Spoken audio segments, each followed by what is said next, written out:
Estamos celebrando la resurrección de Cristo. Y de verdad que yo identifico dos épocas o dos fechas riquísimas de celebrar. Y lo uno es cuando cuando celebramos el nacimiento de Cristo, independientemente del mes en que haya nacido, pero lo celebramos en diciembre. Nos reunimos en familia, cenamos, es un día de fiesta, nos la gozamos por el nacimiento de Cristo. Claro, fuera de la iglesia la gente no celebra en realidad el nacimiento de Cristo, ahí es fiesta, pero se la gozan de alguna manera. Nosotros nos la gozamos con el nacimiento de Cristo. Y la otra gran fiesta, pues debe ser un día como hoy. ¿Celebramos qué? La resurrección de Cristo, razón por la cual nos identificamos como familia, como amigos, como hermanos en la fe. El título del sermón que le he dado es de la desilusión a la esperanza, por la porción que vamos a meditar. Pero hablando de desilusión, déjenme contarles una breve experiencia de cuando yo era niño, que también ya es historia patria, ¿no? Resulta que a mi pueblo nos visitaba periódicamente un expositor de la palabra, un pastor, un predicador, un misionero, como le queramos llamar. Y ya era bastante conocido. Y una vez se me ocurrió por decirle: don Pedro, ¿cuándo me lleva a Bogotá? Y él me dijo: en un año. Y yo le comí cuento. Me dijo: pero tiene que orar, Víctor. Y bueno, y yo comencé a orar. Y contaba los meses, contaba las semanas y contaba los días. Y yo oraba: Señor, yo quiero ir a Bogotá, yo quiero ir a Bogotá. Se iba acercando el tiempo y yo le decía al hombre: bueno, ya faltan 5 meses, ¿no? Ya faltan 2 meses. Y cuando llegó el momento, en ese viaje que él hizo, yo le dije: llegó el día para ir a Bogotá. ¿Saben qué me dijo? No lo puedo llevar. Qué desilusión la que yo sentí. ¿Cómo que después de un año de estar orando y me sale con el cuento que no me puede llevar si me lo había prometido? Pero la profesora mía estaba escuchando y le dice: don Pedro, usted no le puede hacer eso a un niño. Si usted le prometió, tiene que cumplirle. Y el hombre reconsideró y dice: bueno, Víctor, lo voy a llevar a Bogotá. Bueno, volvió el alma al cuerpo, ¿no?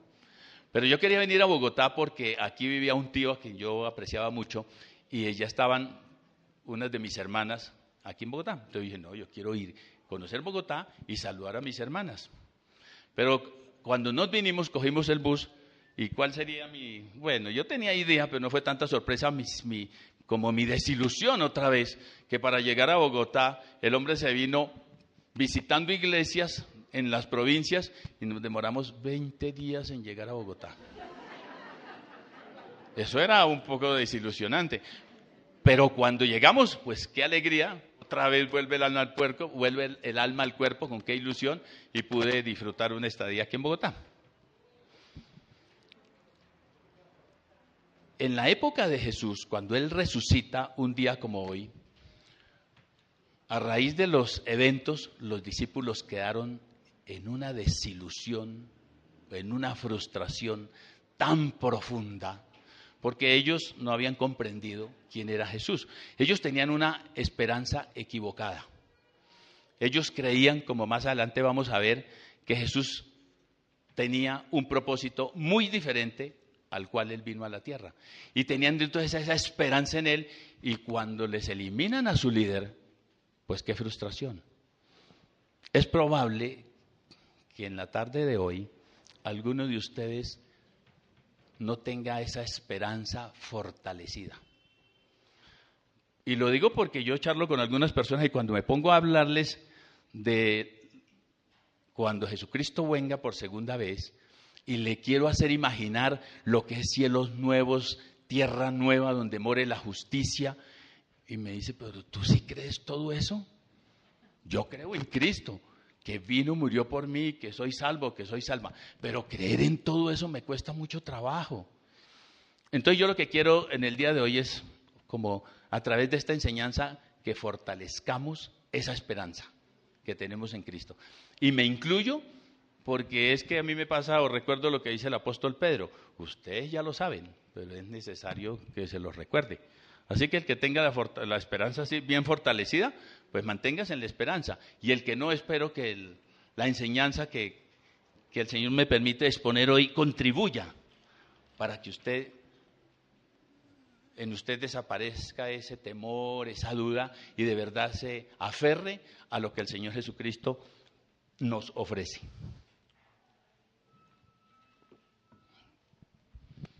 La porción que vamos a leer hoy está en Lucas 24, del 13 al 35. Pero quiero compartirles el contexto porque los primeros versos del capítulo no los vamos a leer, sino los voy a relatar brevemente. Era el primer día de la semana, un día como hoy, domingo. 3 días antes habían crucificado al Señor Jesucristo y los discípulos el día domingo, después de los 3 días, estaban, como ya les dije, abatidos, desesperanzados, destruidos, vueltos nada. Pero resulta que en las horas de la mañana, unas mujeres habían ido al sepulcro porque días antes, el viernes más o menos, el sábado no, que era el día de reposo, habían preparado una cantidad de especias aromáticas para ir a ungir el cuerpo del maestro. Y estas mujeres llegan al sepulcro esperando que alguien de los que cuidan les corran la piedra, pero qué sorpresa, ya la piedra la habían corrido. Y entran y encuentran el sepulcro vacío. Sin duda hay en ellas un sentir de frustración, se robaron el cuerpo. ¿Qué pasó aquí? Lo desaparecieron. Y el relato cuenta que ellas vieron 2 personas, 2 varones, con vestiduras resplandecientes que les dicen, ¿ustedes por qué están buscando entre los muertos al que vive? Él ha resucitado.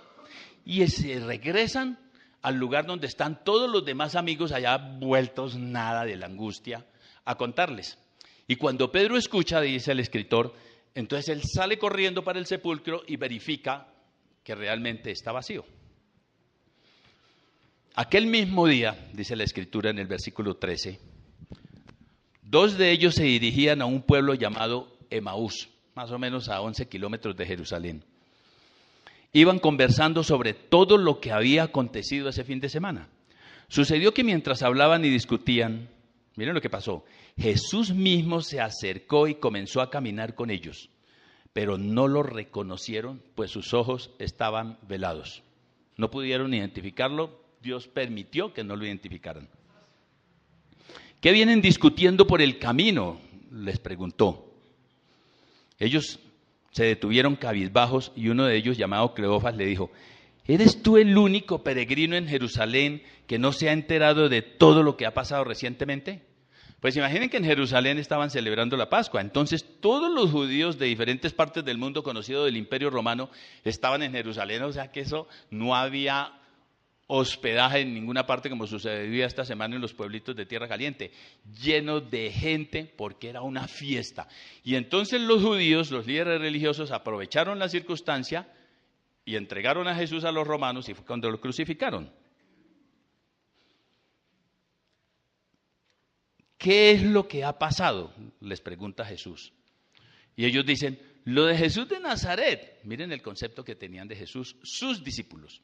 Era un profeta poderoso en obras y en palabras delante de Dios y de todo el pueblo. Los jefes de los sacerdotes y nuestros gobernantes lo entregaron para ser condenado a muerte y lo crucificaron. Pero nosotros abrigábamos la esperanza de que era Él quien redimiría a Israel. Es más, ya hace más de 3 días, ya hace 3 días que sucedió todo esto. También algunas mujeres de nuestro grupo nos dejaron asombrados, comentan ellos. Esta mañana muy temprano fueron al sepulcro, pero no hallaron su cuerpo. Cuando volvieron nos contaron que se les habían aparecido unos ángeles quienes les dijeron que Él está vivo. Algunos de nuestros compañeros fueron después al sepulcro y lo encontraron tal como habían dicho las mujeres, pero a Él no lo vieron. Qué torpes son ustedes, le dijo Jesús, y qué tardos de corazón para creer todo lo que han dicho los profetas. ¿Acaso no tenía que sufrir el Cristo estas cosas antes de entrar en su gloria? Entonces, comenzando por Moisés y por todos los profetas, les explicó lo que se refería a Él en todas las Escrituras. Cuando habla de todas las Escrituras, el Antiguo Testamento, que era lo que estaba registrado hasta el momento. Al acercarse al pueblo a donde se dirigían, Jesús hizo como que iba más lejos, pero ellos le insistieron, quédate con nosotros que está atardeciendo, es casi de noche. Así que entró para quedarse con ellos. Luego, estando con ellos a la mesa, tomó el pan, lo bendijo, lo partió y se los dio. Entonces se les abrieron los ojos y lo reconocieron, pero él desapareció. Y se decían el uno al otro: ¿no ardía nuestro corazón mientras conversaba con nosotros en el camino y nos explicaba las Escrituras? Al instante, ¿qué hicieron? Se pusieron en camino y regresaron a Jerusalén y encontraron a los 11 y a los que estaban reunidos con ellos. Es cierto, decían, el Señor ha resucitado y se le ha aparecido a Simón. Los dos, por su parte, contaron lo que les había sucedido en el camino y cómo habían reconocido a Jesús cuando partió el pan. Aquí se estaban imaginando que Juaco era quien venía a predicar y dejaron esto bien bajo.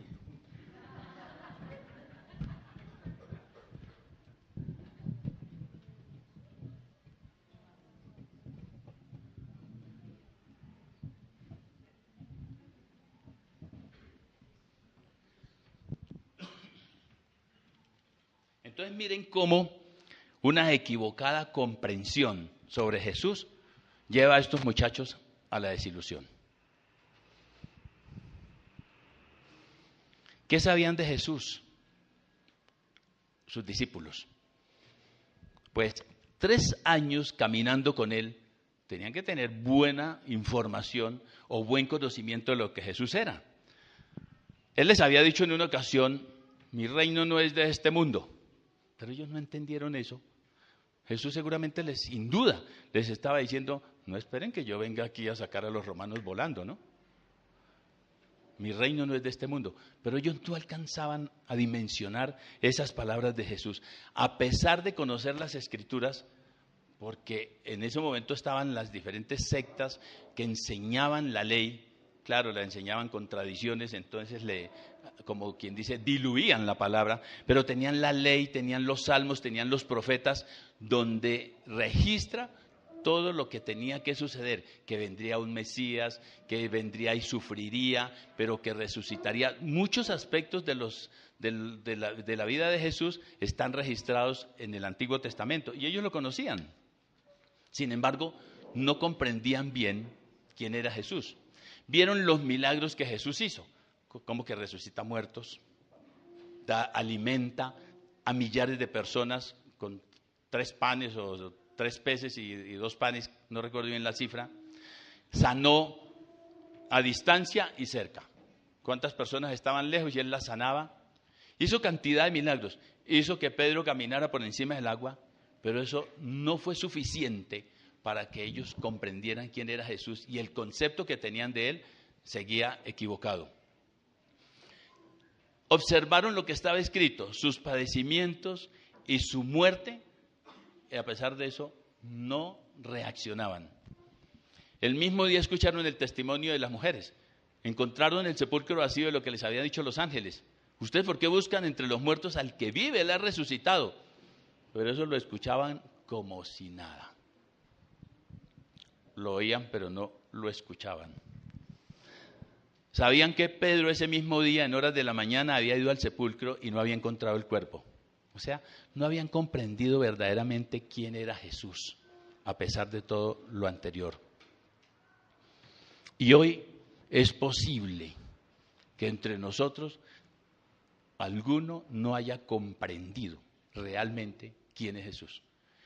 ¿Por qué? Porque se puede ver por las evidencias que más adelante quiero compartirles. Y mire pues lo que les sucedía a ellos, a estos 2 muchachos. En el versículo 21 dice: pero nosotros abrigábamos la esperanza de que Él era quien redimiría a Israel. Pues un hombre con esas capacidades de hacer esa clase de milagros, de poner a los hombres o a Pedro a caminar en el agua, ¿cómo no iba a ser capaz de derrotar al César, de derrotar el Imperio Romano y devolverles a ellos su identidad y su autonomía? Eso era imposible que no fuera, pero era la esperanza que ellos tenían. Ellos no podían entender que el reino de Jesús no era de este mundo, que a eso no había venido. Y resulta que hoy, es lo más triste que me parece, muchas personas tienen o adquieren un conocimiento o un concepto totalmente equivocado de Jesús. No es sino ver algunos canales de televisión, no es sino escuchar lo que predican en algunos templos religiosos y nos enseñan a un Jesús milagrero, un Jesús que solo hace milagros, un Jesús que le satisface sus gustos y sus caprichos, un Jesús que le promete que si usted cree en Él, siempre todos van a ser sanos. O sea, unas realidades totalmente diferentes a lo que el Señor Jesucristo es. O sea, ofreciendo el reino de Dios aquí en esta tierra. Y entonces, por ese concepto tan equivocado que tienen de Jesús, las personas en últimas viven en frustración, viven desilusionadas. Yo conozco un grupo de personas que duraron un tiempo estudiando la palabra, reuniéndose, pero ellos añoraban que su grupo creciera y tenían la frustración de que no sucedía eso. Y hoy mirando yo para atrás, haciendo una mirada retrospectiva, digo, ellos han debido permanecer en oración, perseverando para que su grupo creciera y el reino de Dios se extendiera. Pero se pusieron a escuchar lo que yo llamo cantos de sirena. Y entonces aparece un apóstol y les ofrece cobertura. Ah, bueno, ya hay una representación interesante, dijeron ellos. Y en esta situación comenzaron ellos, desde mi perspectiva, como a cambiar el concepto real de las Escrituras. Entonces comienzan con la forma, ¿no? Uno comienza primero a apreciar la forma, no tanto el fondo. Formas como lo siguiente: nosotros no celebramos la Navidad porque eso es una fiesta pagana. Ve, interesante. Nosotros ya no nos reunimos los días domingos, sino los sábados, porque es que en las Escrituras habla del día de reposo. Entonces comienzan como a vivir la ley.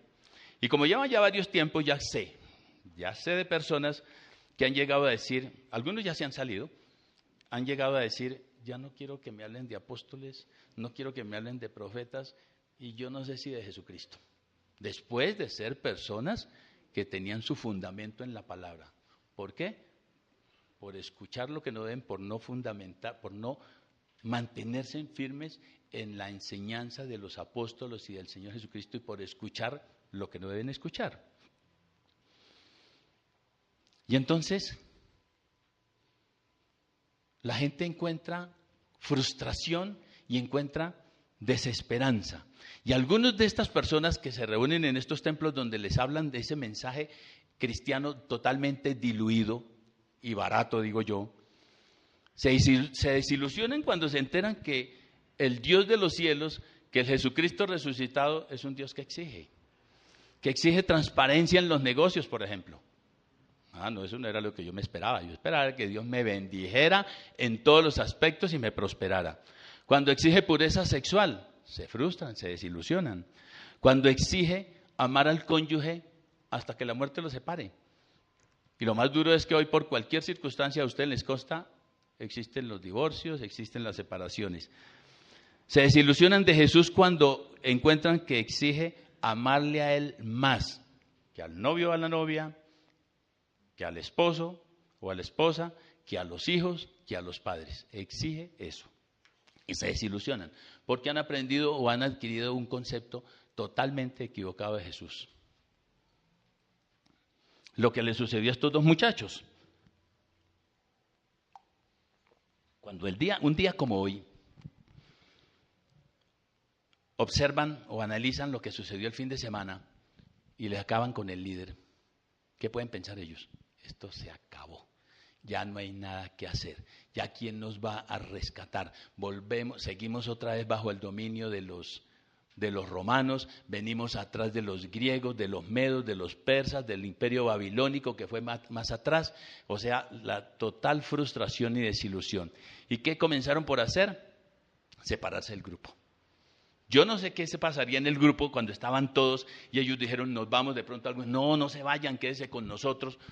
No tuvieron ni siquiera fuerzas para decirles quédense, pero ellos se fueron desilusionados para Emaús pensando no sé qué encontrar en Emaús. De pronto allí tenían familia, de pronto allí tenían los negocios que habían dejado anteriormente por seguir a Jesús, pero quisieron regresar al original por la desilusión y por la frustración y por la tristeza que sentían. ¿Y no sucede hoy lo mismo? Cuando las personas no han comprendido el propósito de Jesús en sus vidas, mire, pierden el interés por conocerlo más profundamente. ¿Y cómo se empieza? Sencillamente se deja de leer la palabra y de meditar en ella. Se deja de obedecerla. Se deja de hablar con Dios, se deja de intimar. Y muchos comienzan a buscar otras comunidades, buscando los cantos de sirena, y llegan a perder la fe. Eso se ve con mucha frecuencia. Después ya no quieren saber de nada. ¿Por qué? Porque han ido de frustración en frustración. Un concepto totalmente equivocado de Jesús. Pero es que comprender la resurrección no es una cuestión de que yo diga, yo la comprendo ya, yo la quiero comprender y listo, quedó comprendido acá. Eso es un acto, a la luz de esta porción, es un acto sobrenatural. Es un acto, digámoslo así, es un milagro que el Señor hace en nuestras vidas. Cuando a mi señora, a mi negra, le hablan de milagros, ella dice, ¿qué más milagro que yo pueda creer? Tanta gente que se le habla de Cristo y no cree, y yo creo, es un milagro. Yo no necesito ver milagros físicos, con el hecho de que yo pueda creer ya es más que suficiente un milagro, porque todo mundo no puede creer, no cree. Pero ¿qué tuvo que suceder para que comprendieran que Jesús sí había resucitado?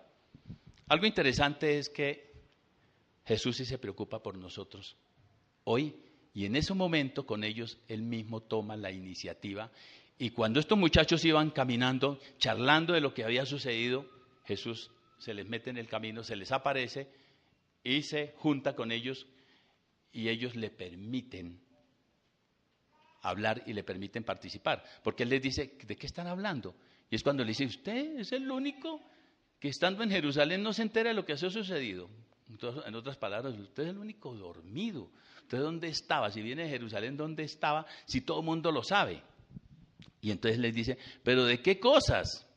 Les dice Jesús. Pues de Jesús de Nazaret. ¿Sí recuerdan que leímos el concepto tan pobre que tienen de Jesús? Que es un profeta, que es bueno en palabra, que hizo milagros, pero no lo reconocían en ese momento como el Mesías, ni como el Señor, ni como el mismo Dios o como el Hijo de Dios. Pero ellos le permitieron algo muy interesante después que Jesús toma la iniciativa, y es que le permiten a Jesús participar de su conversación, le permiten a Jesús que intervenga, que participe, que entre en el seno de la realidad que ellos estaban viviendo. Le invitan, cuando Jesús hace el simulacro de seguir caminando, ellos dicen, no Jesús, es ya tarde, quédense aquí. Yo me pongo a pensar, ¿sería que ese sí era el sentir? ¿O era que estaban tan entusiasmados con lo que Jesús decía y no quisieron aceptar ese entusiasmo de decirle, mire, es que usted está hablando cosas muy bonitas, venga, nos habla más? Sino, no, ya es tarde, usted que va a correr peligro por allá, venga, nos acompaña. Y Jesús se queda. Jesús acepta la invitación de estos dos hombres y se queda y pasa tiempo con ellos. Y el texto dice que están cenando, y algo que me llama la atención de Jesús es que en aras de Él seguir haciendo la conversación para manifestarse más adelante quién era, cuando están en la cena, yo hago una pregunta. ¿Quién sirve la cena? ¿El anfitrión o los invitados? El anfitrión. ¿Quiénes eran los anfitriones ahí?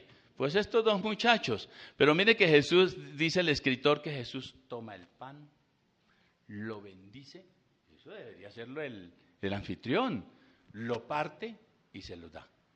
Y en ese instante, ellos recuerdan tiempo atrás todas esas vivencias con Jesús, que ya habían estado en la última cena y no sé en cuántas otras cenas, y recuerdan cómo era que Jesús obraba, y dice que se les abre los ojos, se les corre el velo y reconocen plenamente, ahí sí, quién es Jesús. Ellos permitieron que Jesús interviniera en sus vidas y ellos propiciaron un ambiente para que esto sucediera. Lo invitan a cenar, comparten con Él, intiman con Él, y en ese ambiente es que Jesús se revela. Eso me hace pensar que a veces en la vida uno tiene tiempos o épocas de cierta aridez, donde lee la palabra y uno dice, pero yo no encuentro que el Señor me hable. No sé si a ustedes les ha pasado, a mí sí. lee y lee y sencillamente se sigue leyendo porque uno sabe que debe leerla, pero no encuentra como alimento. Entonces uno dice, bueno, la leo entonces por información, por grabar en mi corazón lo que dice la palabra, pero realmente no encuentro mucho como para que me alimente, como para que me fortalezca, como para mantenerme firme. Fue necesario que Jesús mismo se revelara para que ellos comprendieran que había resucitado y que su cuerpo no había aparecido, pero porque ellos generaron el ambiente. Y en ese ambiente de intimidad, de compartir con las personas, como lo estamos haciendo, compartir en los grupos pequeños, es como Dios se le puede revelar a usted y fortalecerle su confianza, acabar con una cantidad de dudas, pero usted tiene que definitivamente poner de su parte, y es mantener o generar el ambiente como estos discípulos le permitieron a Jesús.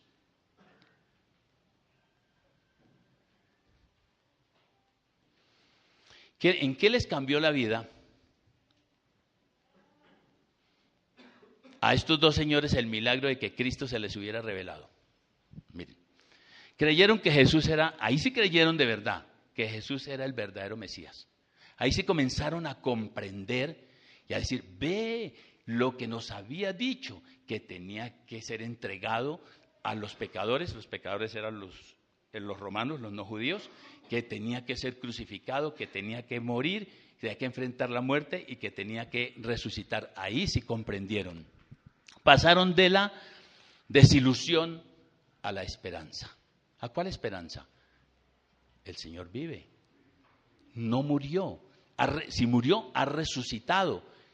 Y si resucitó, ya no nos va a desamparar. Quizá podían pensar eso. O sea, se les fortalece y ahí sí recuerdan, como Jesús les había dicho, toda la historia del Antiguo Testamento, los profetas, la ley. Claro, este es Jesús. O sea que estamos hechos. Vuelve en ellos la ilusión y vuelve la esperanza. ¿Y qué sucede? Regresan a disfrutar la comunión con sus hermanos y se van apresurados para Jerusalén.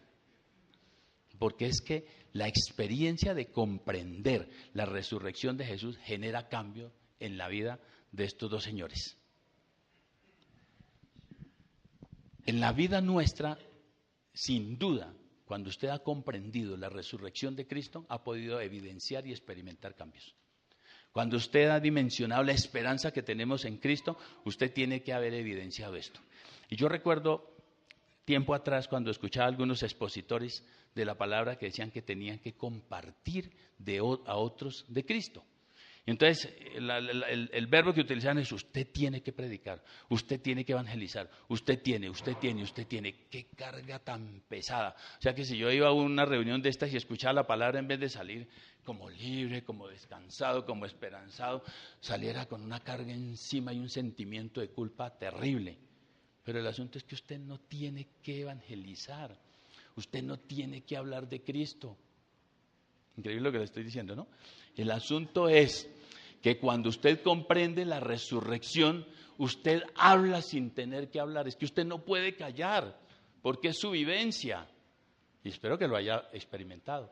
Entonces usted parece como un loquito, hablándole a su familia, hablándole a los amigos, y si tiene el don de evangelismo, hablándole como loquito a los desconocidos. Pero es que usted no lo hace porque le tocan ni porque lo obligan, sino porque hay una pasión interior, como cuando descubre algo muy valioso y quiere contárselo a alguien. Va y lo hace sin necesidad de que le toque, pero lo hace, y lo hace con gusto. Mientras estos muchachos viven esta experiencia, ¿qué estaba sucediendo con los demás discípulos? ¿Qué creen que sucedía en Jerusalén con los otros? Con los otros 11 y los que seguían a Jesús. ¿Cómo estarían ellos? Aburridos, tristes, miedosos, encerrados. ¿Qué tal si salimos y los romanos nos identifican como cristianos y nos cuelgan también allá en la cruz? Terrible para ellos. Pero cuando sucede el milagro, Cristo se les revela los evangelistas cuentan que luego se les aparece a ellos allá cuando ya regresan los otros dos y estaban los 11 reunidos y otras personas. Cristo se les manifiesta, entra así sin darse en cuenta ellos, que no fue ni por la puerta, y les dice paz a ustedes o paz a vosotros, dice otra versión. Ellos identifican y reconocen que Jesucristo sí es el Señor, que su Maestro sí resucitó, que se cumplió lo que estaba escrito. Y se la gozan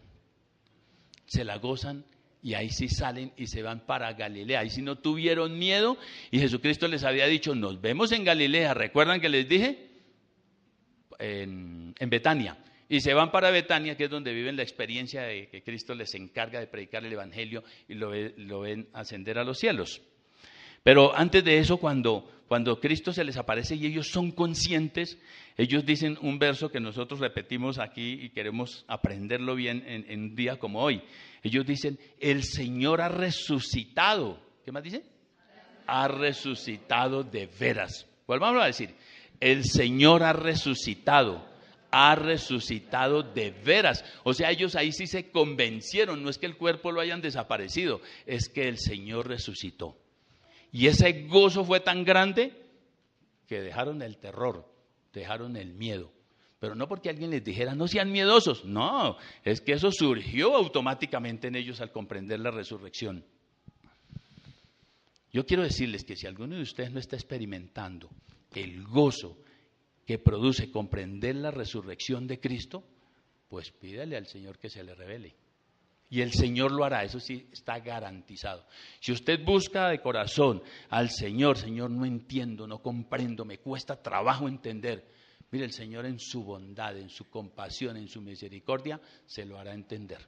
En la circunstancia en que a usted más le convenga, porque Él es un Dios muy bueno.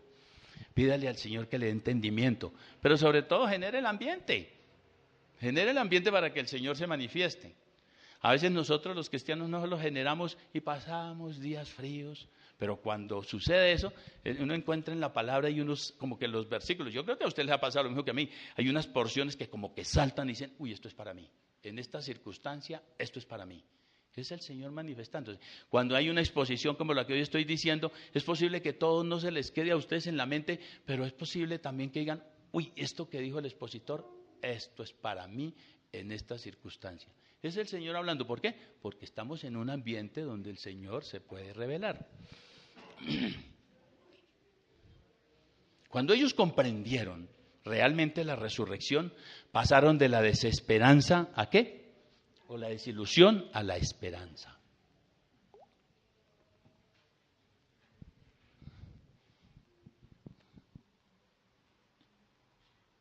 ¿Cuál fue el resultado de que Jesús se revelara a Cleofas y a su amigo? Cuando estaban en Emaús,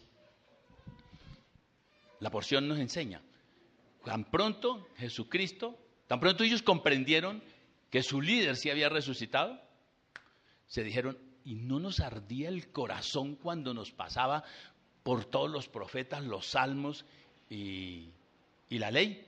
¿No nos ardía el corazón, no nos apasionaba lo que decía? ¿Y qué hicieron? Era un recorrido más o menos de 11 kilómetros, que hacía paso apesadumbrado, yo calculo que se gastaría en sus 3 horas y media. ¿Quién camina rápido cuando está triste y abatido? Pero se regresaron, dice el escritor, en 1 hora a Jerusalén. Y ya era noche. No había luz en los postes, no había iluminación, había peligro. Y eso les importó un bledo. Lo importante era correr a donde sus amigos, a congregarse con ellos y a compartir la experiencia que habían tenido con Jesús. Se gozaron en comprender todo lo que la ley decía y los profetas y los salmos al respecto de Jesús. Jesús ha resucitado de veras, era lo que ellos estaban convencidos. Se gozaron al comprender la resurrección en el aspecto de que Jesús venció la muerte. Y en esto yo quiero compartirles un sentir, una forma de pensar que tengo. Y es que cuando Jesús dice, o cuando el escritor dice que Jesús como que sudaba gotas de sangre, o sea, la angustia era tal, yo pienso, ¿a qué le generaba la angustia? ¿El sufrimiento físico? Es probable, ¿no? Él sabía lo que le venía. Pero a mí se me ocurre pensar, usted no tiene que pensar igual, que Jesús estaba pensando era en el enfrentamiento que iba a tener con la muerte. Porque la muerte es la consecuencia o es la paga del pecado. ¿Y él por qué tenía que sufrir eso? ¿Por qué tenía que enfrentarse a la muerte?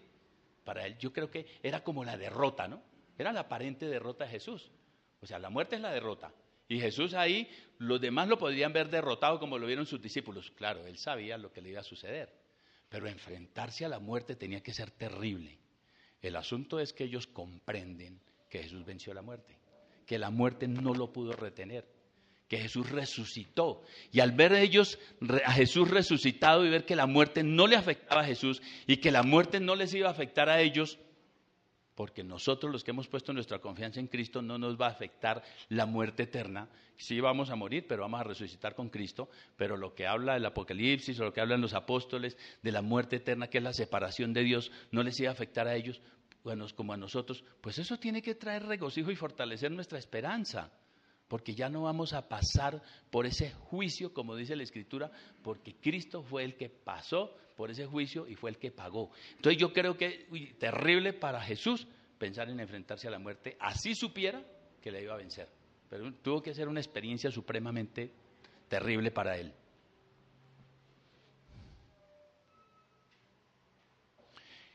¿Qué le sucedió a estos muchachos? Se fortalecieron en la esperanza de tener a su Señor vivo y le perdieron el miedo a las autoridades. De la esperanza yo no escucho mucho hablar. Escucho bastante de permanecer firmes, de estar fuertes, de luchar, pero de la esperanza yo pienso que si profundizamos en la esperanza, eso nos va a dar fuerzas para estar firmes.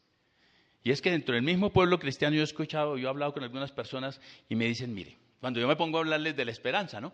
Cuando Cristo venga por segunda vez, lo que es imaginarme cielos nuevos, imaginarme tierra nueva donde more la justicia. Cuando leo Apocalipsis 21 que habla de la nueva Jerusalén, donde no habrá tristeza, no habrá dolor, no habrá enfermedad, no hay deseos de pecar, ya no hay naturaleza pecaminosa, etcétera. Digo, no, eso es el cielo. Para algunos, para los que no creen, eso es locura, ¿no? Entonces ya nosotros somos como loquitos.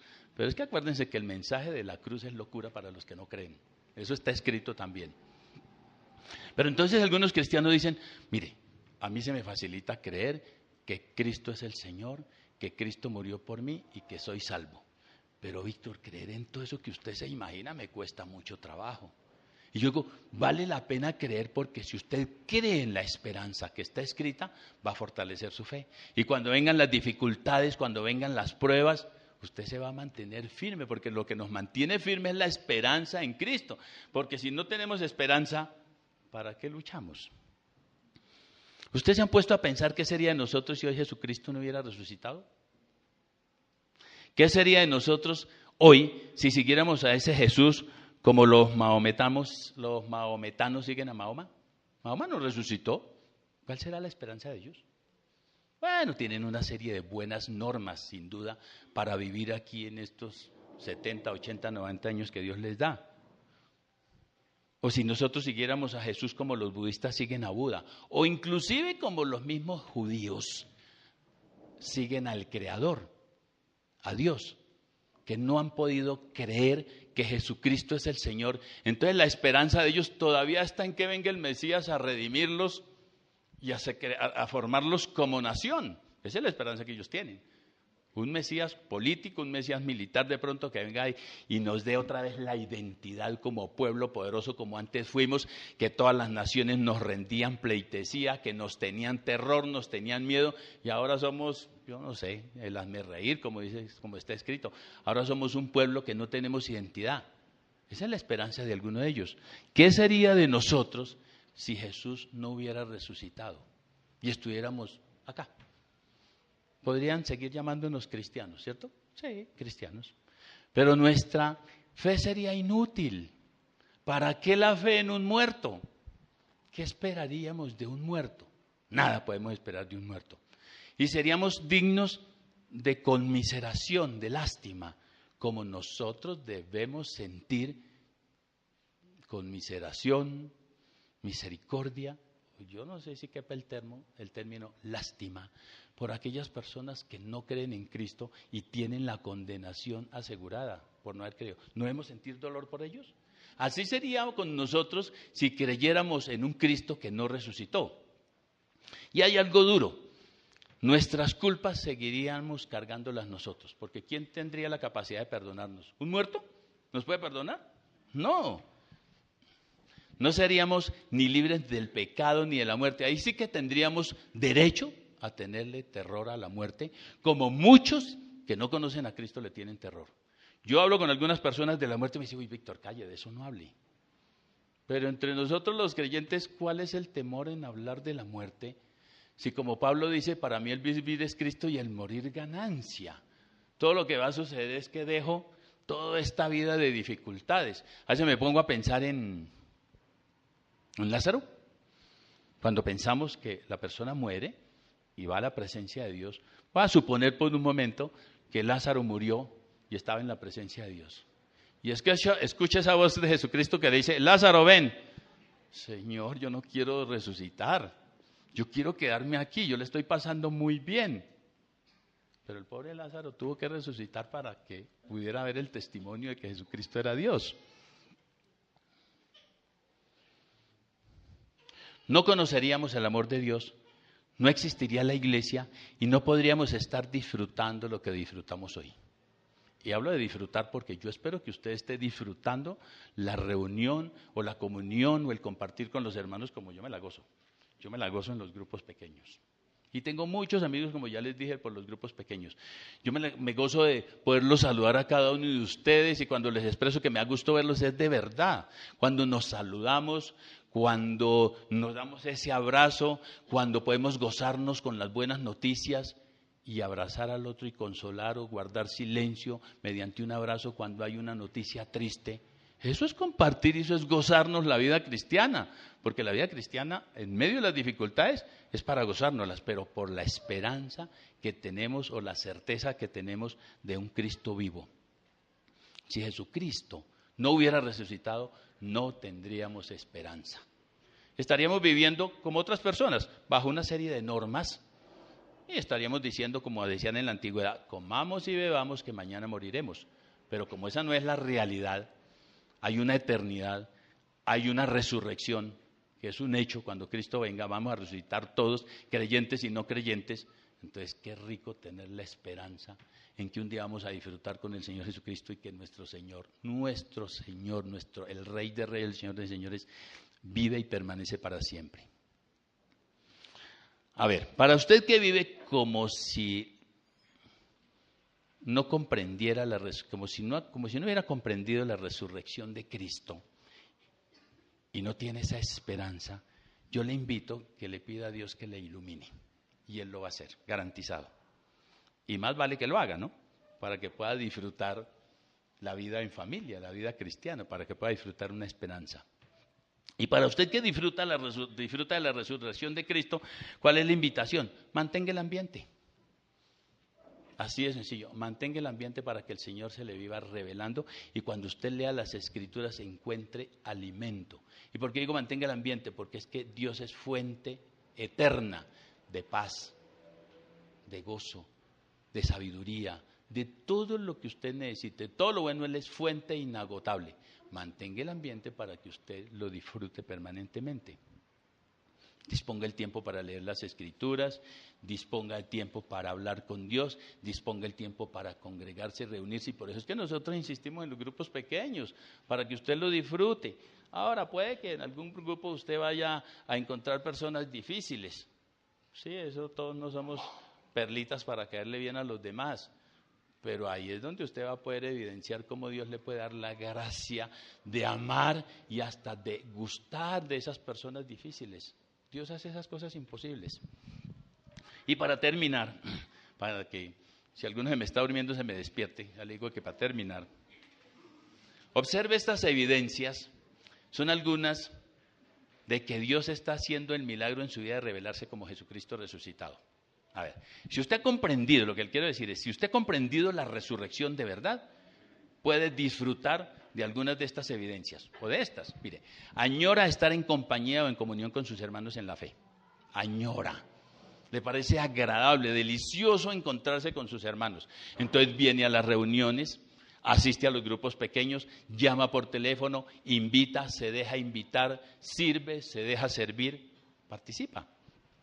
No quiere perderse, por ejemplo, cuando iniciamos la reunión, la alabanza, no quiere perderse el mensaje que tienen estas canciones de alabanza a Dios. Y si se las pierde porque llegó tarde, usted sufre. Entonces hace el propósito, dentro de 8 días voy a madrugar más, voy a salir temprano y voy a llegar más rápido a la reunión.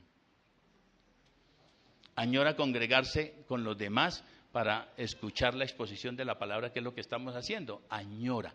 Si usted ha comprendido la resurrección, puede experimentar esto que le estoy diciendo, que son evidencias. Usted sufre cuando el activismo le roba el gozo de intimar con Dios. Y aquí yo quiero contarles, yo sufro cuando me sucede eso, pero ¿por qué? Cuando yo cojo la Biblia y tomo un tiempo a solas con Dios, de verdad yo me lo gozo. Yo leo, yo medito, yo hablo con Dios y se me pasa el tiempo. Pero qué difícil para mí iniciar ese proceso. Tomar la Biblia, o sea, tomar la decisión de que ya lo voy a hacer, supremamente difícil. Entonces, a mí me toca el día anterior tomar la decisión. Mañana me levanto a tal hora, voy a hacer tal cosa y en tal momento voy a dedicar un tiempo para estar a solas con el Señor. Si no lo hago así, el activismo me golpea. Y digo activismo porque es que cuando yo era niño a mí me enseñaron a ser activista. Mi papá, si me veía por ahí pensando, meditando, jugando, me decía, no tiene oficio, coge oficio. Entonces siempre uno haciendo algo para que lo vieran que estaba ocupado. Y eso queda en la vida de la persona. Y a mí me sucede eso, entonces esa es mi lucha. Pero espero que a ustedes les pase lo mismo cuando cogen las escrituras, que se las gocen, que profundicen, que hablen con Dios, que cuando tengan una dificultad se le arrodillen al Señor, le clamen al Señor y se levanten quizá con la dificultad no resuelta, pero con una paz en el interior que dice, tiene sentido luchar, tiene sentido hablar con Dios porque Él es fuente de gozo y de paz. En medio de las adversidades, otra evidencia, en medio de las adversidades, el dolor, la falta de trabajo, la enfermedad, qué sé yo, usted cuando piensa en la esperanza, minimiza todo ese dolor. Y el mismo Pablo, que sufrió tanto, él decía, ninguna tribulación aquí en la vida se compara con la gloria que nos espera. Y es una realidad. Pero usted necesita generar el ambiente para que permanezca en esa alegría, en ese paz y en ese gozo que Dios da. Entonces, para concluir, comprendiendo la resurrección de Cristo, no nos sentiremos desilusionados o frustrados. Y experimentando el milagro de su revelación, porque es un milagro sobrenatural que se nos revele, disfrutaremos la comunión con Él, con nuestros hermanos, mientras estemos aquí en la tierra. El propósito de una exposición como esta también la encontré en una carta en la carta que le manda Pablo, la primera carta que le manda Pablo a los Corintios, en el último versículo del capítulo 15, que él ahí dedica tiempo a hablar de la resurrección de Cristo y la resurrección de los muertos. Y él dice, esto les escribo para que permanezcan firmes en la fe. Entonces, una buena forma de alentarnos a permanecer firmes, a fortalecer la esperanza, es pensemos en la resurrección, celebremos hoy la resurrección de Cristo, gocémonos la resurrección de Cristo porque es una realidad. Oremos. Señor, gracias porque nos permites una vez más reunirnos para disfrutar las alabanzas que hemos entonado a través de la reunión, para disfrutar el recordar, el ser conscientes, la comprensión de tu resurrección, que tú eres el Señor de señores, el Rey de reyes y que vives para siempre. Y qué bueno, Señor, también poder disfrutar la esperanza que en ti tenemos, en un Dios vivo y real, que se cumplió lo que está escrito. Sufrió, fue a la cruz, murió, se enfrentó a la muerte, pero la venció, resucitó. Y por eso, Señor, es que hoy tenemos vida en ti. Por eso es que hoy tenemos la certeza de que cuando tú regreses, Jesús, nosotros estaremos contigo por la eternidad y disfrutaremos por siempre en tu presencia. Señor, ayúdanos a mantenernos firmes en la fe. Que las dificultades, que las tribulaciones, que los agobios de la vida no nos hagan desfallecer. Que propiciemos siempre el ambiente de intimar contigo para que te reveles a nosotros como tú lo deseas. Padre, muchas gracias por tu palabra, muchas gracias por tu amor y por tu Espíritu Santo que nos convence de que tú eres Dios y eres real. En el nombre de Jesús. Amén.